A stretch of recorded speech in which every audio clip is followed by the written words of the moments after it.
All right. I wanted to answer this question, which many of you have, given me a suggestion or idea. Why don't I start a podcast? Why don't I start a podcast? Why don't I start another YouTube channel? Like people have even suggested, Loy Machedo, you just keep personal stuff, put an exclusive UAE-based channel, and especially this podcast. So many people have been giving me advice. Now the question is, why am I not putting a podcast? Okay, I thought I'll address it. See, when giving ideas and suggestions, it's very easy to tell someone, listen, I have this idea, man, your talent is amazing. And in fact, people even have told me that, Loy, you're a funny guy. Some of my videos, it's funny. I am able to crack these humorous one-liners or these comebacks, and people are like, fuck man, you can start a YouTube comedy channel or be stand-up comedy, or do more of these funny sessions. So the question is, why am I not doing this, even though these ideas are really good? It's not that the ideas are bad. See, like I told you, it's very easy to give ideas, but it's very difficult to implement them. Now, let me tell you a couple of things which you have definitely not considered, okay? And I'm giving you this based on real life experience. So hear me out. Number one, in order to do a podcast, I need to have a very different setup from what I'm doing here.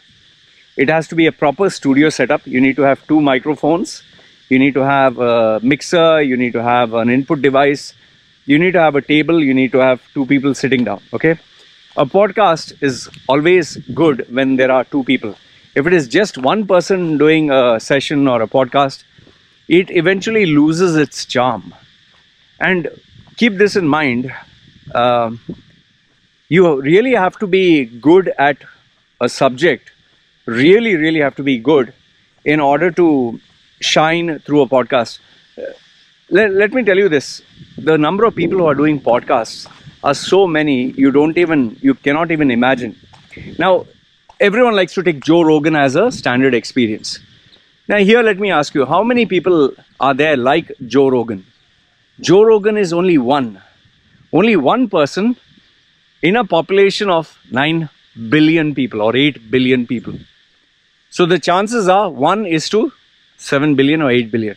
I'm not saying that there are no other people from no other different languages, but we know of Joe Rogan, and why he's famous is because Spotify paid him 110 million. Ever since that news broke out, everyone has jumped into podcasting. I know a lot of YouTubers have also jumped into that. The most famous one being Logan Paul. Okay.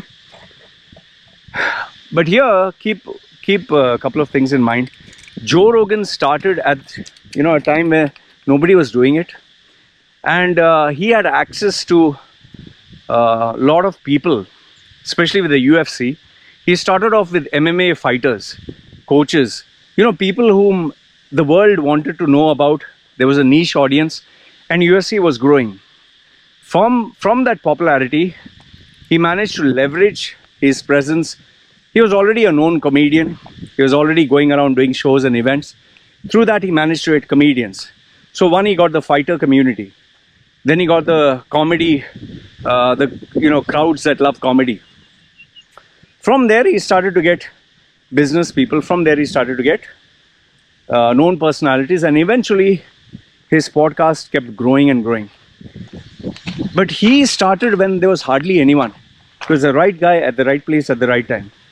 Today, if you start a podcast and you start inviting guests, what are your chances of succeeding? I'm not saying you'll not succeed. It's very difficult. In fact, do you know that Lance Armstrong has a podcast? Do you know that, what's her name? Mia Khalifa has, social media presence. She's dabbling in videos and Instagram, and I'm pretty sure Mia Khalifa, you will check it out. And I think she tried her hands in podcasting. So there are so many people, man.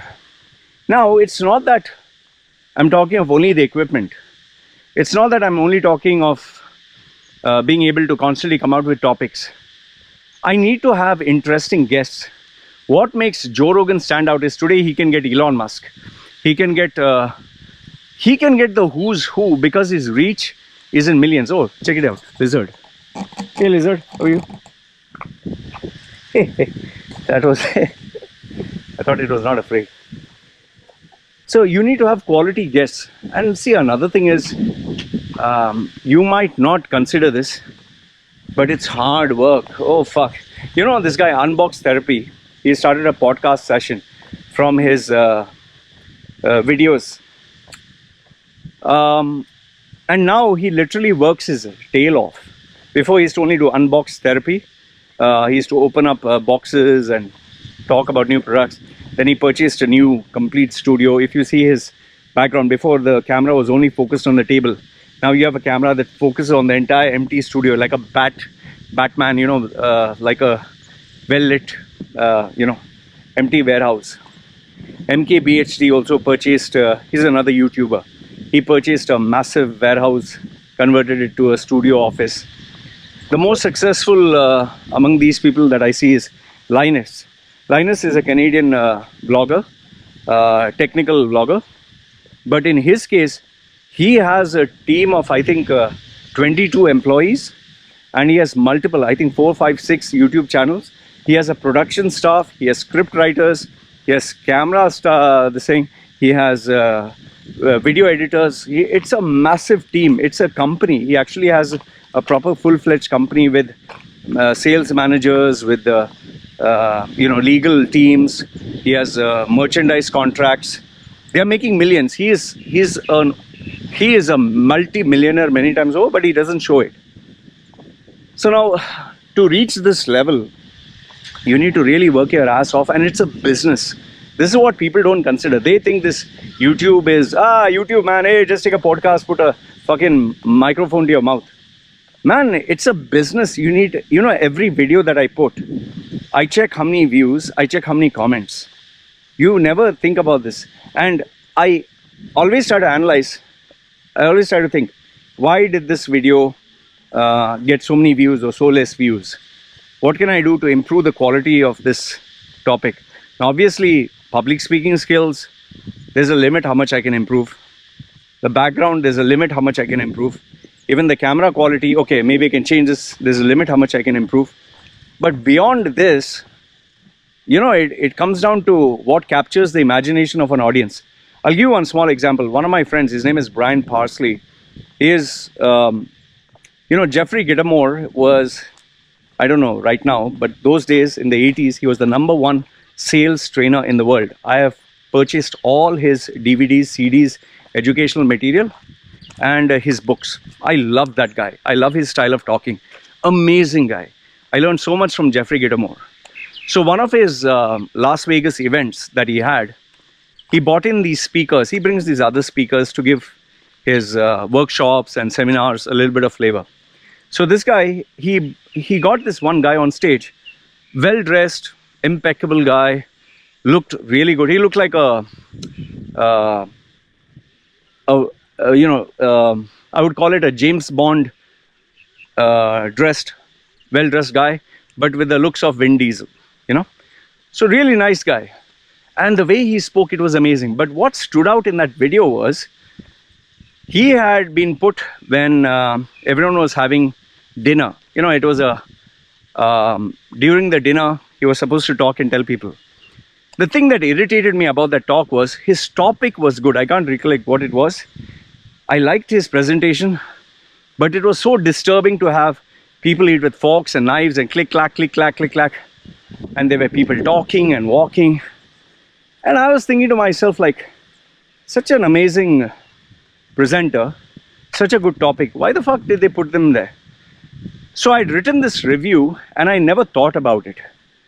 Lo and behold, to my surprise, this guy, Brian Parsley, got in touch with me and said, hey, thanks for the review. And he spoke to me and I was like, wow. You know, I was awestruck because he was like a superstar, for me at least. Those days I was a young boy who was just getting into this self-improvement. So for me, he was like this celebrity star. And he was very humble, very approachable. We became Facebook friends. And then I came to know that he's a millionaire. Okay, he earns millions in terms of speaking fees. He has corporate clients. He's not one of those corporate trainers or speakers for the masses. He's very industry specific.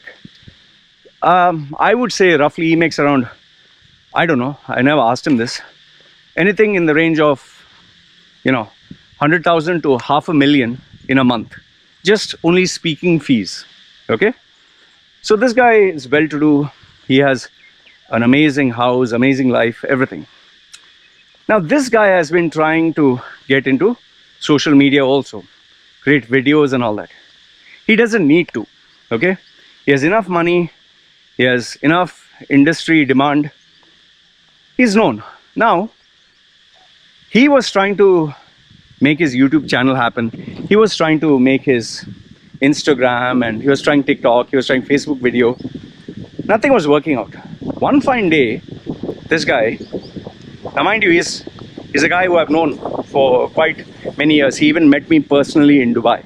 Okay, one day he posted a video of him walking with a mask, with his face was printed on top of the mask, and it had on the mask, not only his face, it had a image of the mask being put down. So it's actually a mask, but his lips and everything is there, and it shows the mask is down. So if you look at it from far, it looks like he has put his mask down, but actually he has a mask on his face. And he titled this video on TikTok, what guy with the dad with a face mask or something like that. Now, harmless video, he didn't think much about it. He posted it. And lo and behold, that video went viral. He managed to get 1 million views, 4 million views, 16 million views, 23 million views. It became so viral, Joe Rogan spoke about it in his podcast. Just imagine. And he became a sensation. He started getting calls from TV news channels and people. The mistake that he did is he didn't say, hey, this is Brian Parsley from brianparsley.com. By the way, you need to check his website. Really creative resume, really creative guy. Very simple, huh? But don't let his simplicity fool you. The guy makes shit loads of money. He's he's a very nice, humble human being. But at the same time, he knows his stuff very well. So, I mean, he just became viral. And the mistake that he did, he didn't say this is Brian Parsley because he didn't know it would go viral.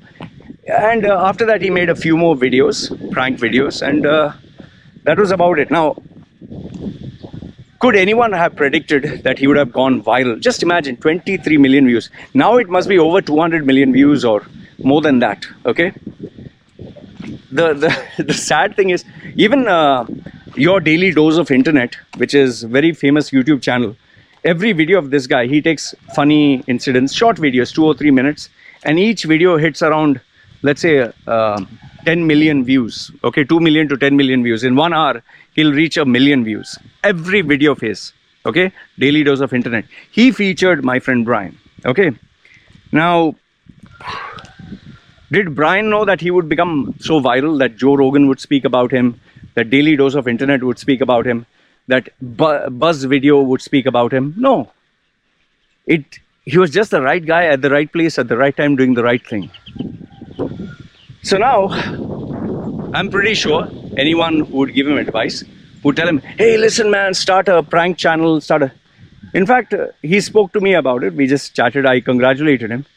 He was telling me about starting a YouTube channel. But for me, I always look at any idea. I don't take only the positives. I always like to first focus on the negatives, the drawbacks. And I shared with him a couple of insights. He thanked me for it.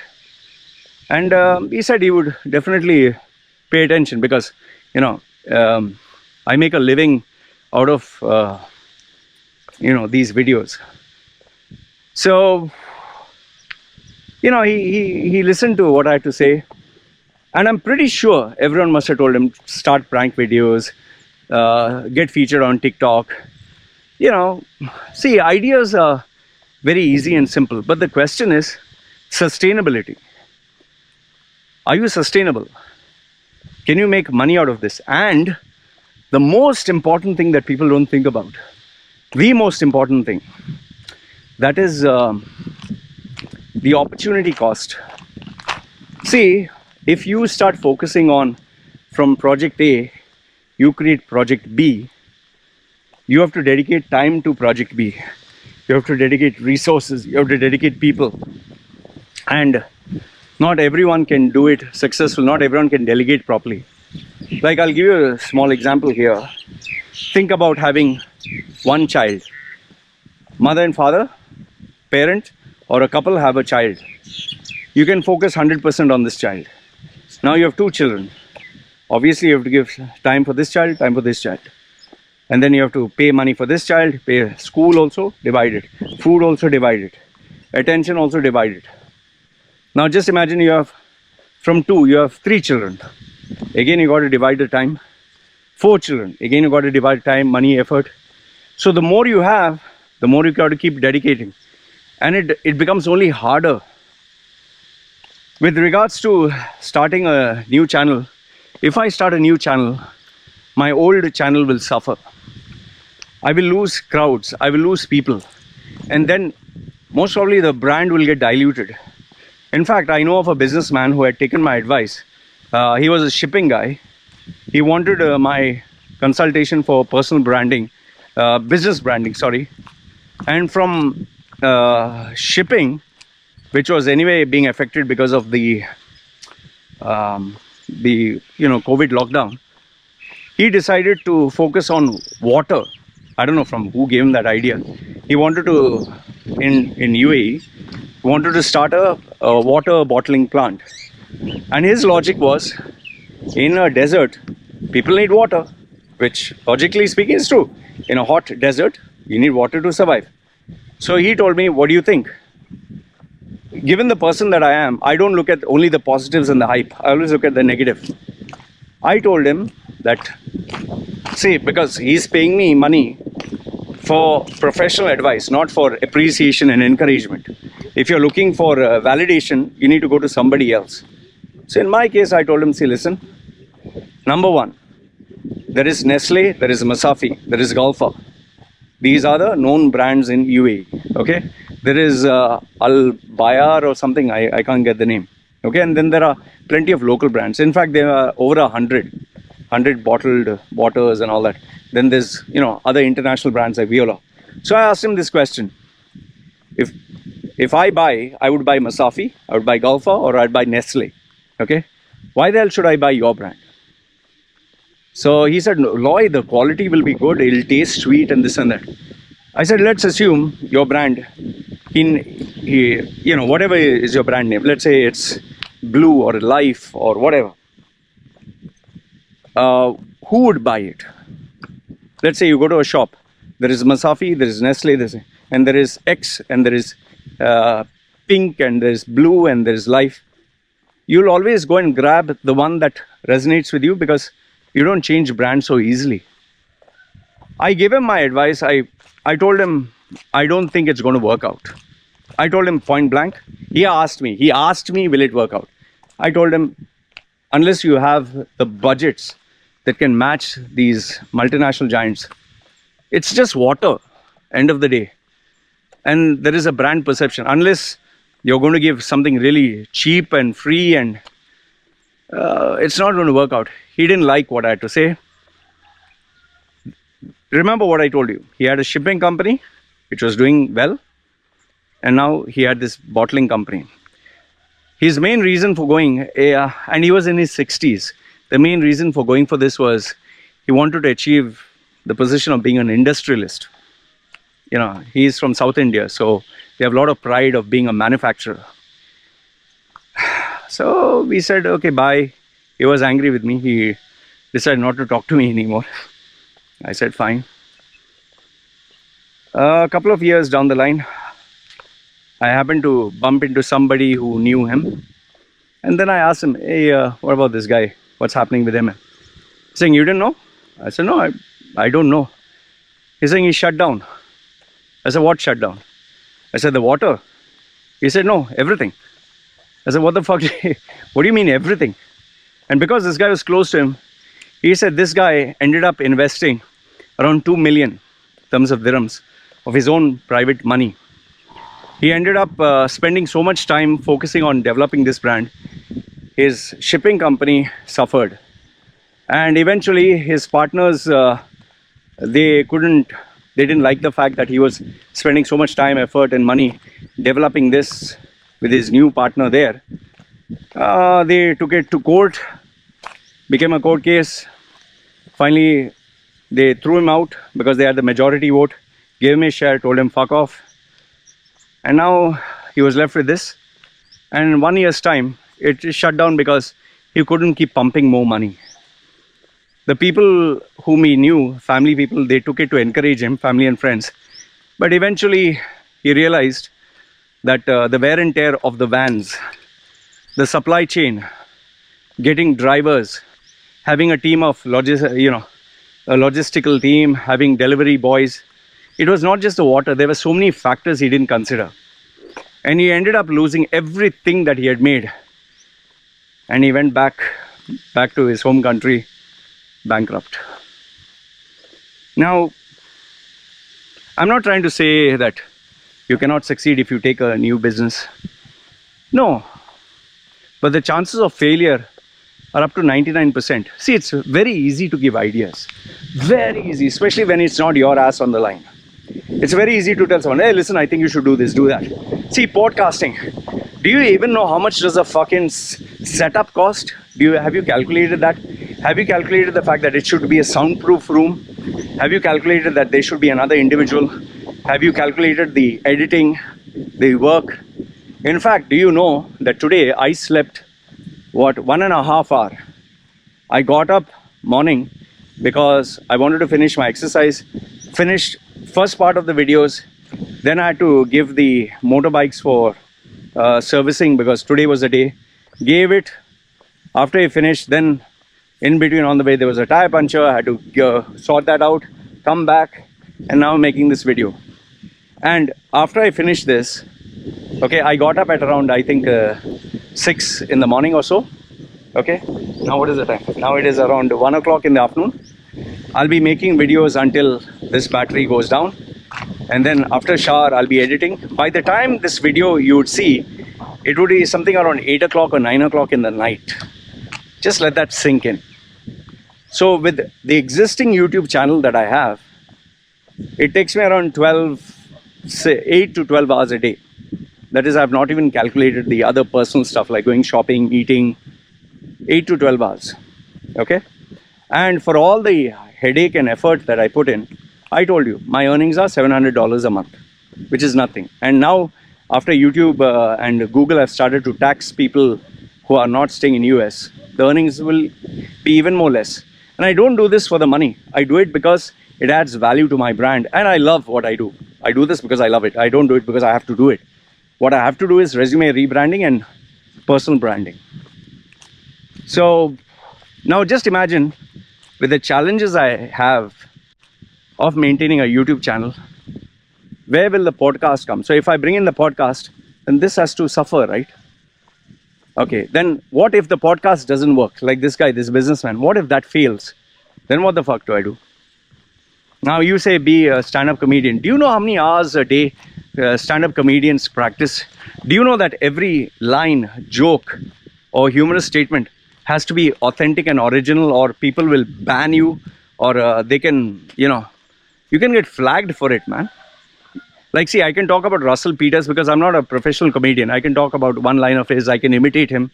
But if I take up the role of being a stand-up comedian, which in itself takes around 10 years or more of every single day practice, like Robin Williams, what he said was, to get a 45-minute script, his event, 45 minutes, it took him literally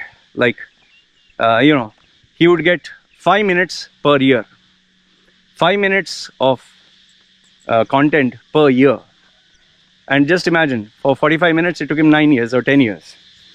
And on top of that, after he died, only people came to know that when he used to deliver his jokes, He never followed the script. He ended up copying other people's jokes, which was such a serious... Today, you can literally have a court case on you if you copy anyone's line. The comedy community, they'll just ban you. And to mitigate this loss, because Robin Williams was a genuine guy, he would give part of his earnings as damages. Just apologize, because he was a good guy, but this is what he suffered from. So everything you guys say, the ideas sound good. It only sounds. That is why when anyone comes to me with an idea, I tell them the ideas they sound nice, but in reality, ideas are worthless. They're useless, they're pointless. You need to do it. And after you do it, you will come to realize why your great idea nobody else is doing or implementing. We all feel like, oh, I got this amazing idea that will revolutionize. People from all over the world come here to Samui, to this island. Oh, there is a forest here. Oh, I can start a new business nobody else has thought about. And they come out with this so-called concept, which they believe nobody has thought about.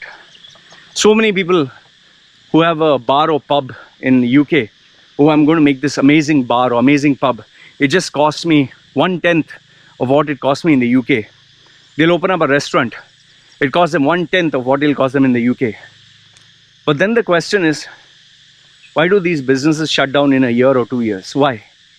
What is it that even though the cost was 1/10, why did they shut down? That's the thing, no? See, I'm a guy who has a YouTube channel. Only 40,000 subscribers, not much. It's peanuts. I put around, on an average, 2 to 3 videos per day, 8 to 12 hours a day. And I only make $700. I represent a very small minority. Yes, there are people who have millions of subscribers, millions of views, and many of them are not even English channels. I know a lot of Hindi speaking, Urdu speaking, even African, they speak in Africa. They have millions of subscribers. Maybe you've never heard of them. They are making millions. So I'm nothing. I'm being very honest. I'm absolutely a zero. However, I'm chasing this long term. It's like a marathon. I'm going on this race, which is I've taken it for the next 20 years. I'm not taking it for 1 year and I'm going to wind up. And I'm not doing this for money. I'm not doing this for sustainability. I'm doing this because I love what I do and it adds value to my brand. So that's why I'm in it. If it was the matter of making money, trust me, this is not a sustainable life. Every decision that I took, whether it's coming to Thailand, whether it is bringing my expenses down, whether it is working few days, actual work means with clients, not this I don't consider work.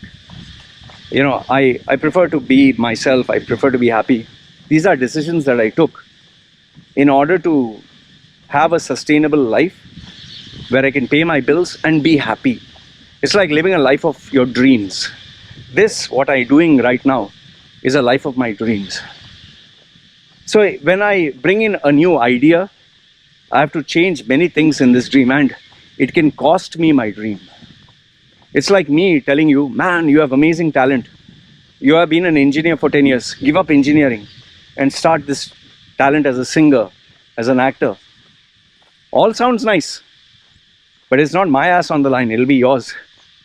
And then remember what I told you. There is an opportunity cost. And the opportunity cost is what you have. The goose that lays golden eggs, that gives you 1 egg every day, that might end up dying. It's like, remember that businessman who I told you about? That guy shipping guy who started this water company? You lose everything. Unbox Therapy, where I spoke to you about the videos. His podcast is okay, nothing great. I used to like his YouTube channel before, but now I don't like it so much. Everyone, when they try something new, the quality, it suffers. It's not that everything you touch will turn into gold. That's a mistake people have. Last, if not the least, I just want to tell you this one. the grass always seems greener on the other side. It's always easy to advise other people what to do with their lives. You always become an expert. Hey man, you should try this, you should try that. But if you are so good, why don't you show some results in your own life? Why don't you 2x your own income? Why don't you create a new brand? Why don't you yourself do something which you're passionate about instead of advising others?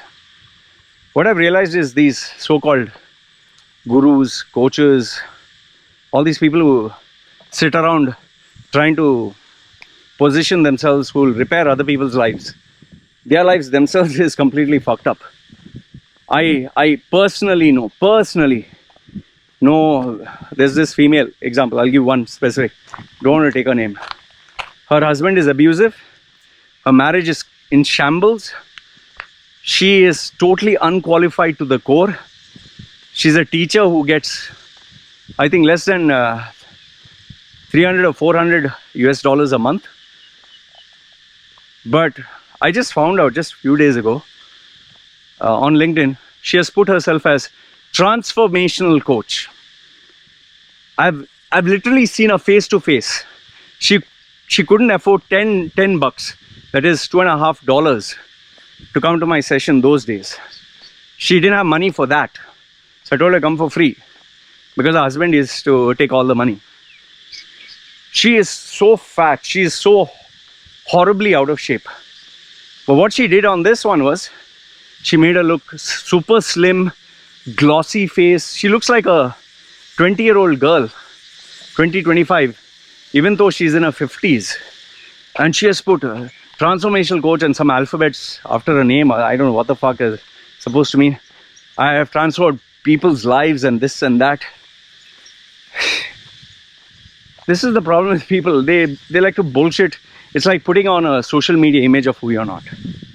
So I just want to tell you that it's all easy to give people ideas and suggestions, and whoever's giving advice, tell them thank you very much.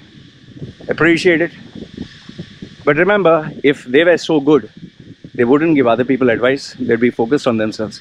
That's why in my case, I don't give advice for free. Now fuck off. I'll give advice only if you pay me money. And when I do give advice, it's nothing related to appreciating you or praising you or giving you a sense of validation. No, fuck you. I'm going to tell you where are the loopholes, where you're going to fail, and what you need to do in order to cover your bases. What is good? Good will come as a blessing. But it's a bad that stands out. It's like white sheet, black dot. Guess where people will focus on? Not the entire white sheet. That black dot or the whole, that's where the problem will start. So anyway, this is what I wanted to share with you guys. Let me know what you guys think. And I'll put Brian Parsley's link down below if you would like to check his website. Great guy. And yeah, you want, give him a shout out on his channel. Tell him Loy spoke about you. If you want. But he's a great guy. Check out his material if he has any. I don't know. The DVD and all that stuff that I purchased that time. His main focus is corporates, not the masses. And he has a very niche crowd. All right. Having said that, this is me signing off. Take care.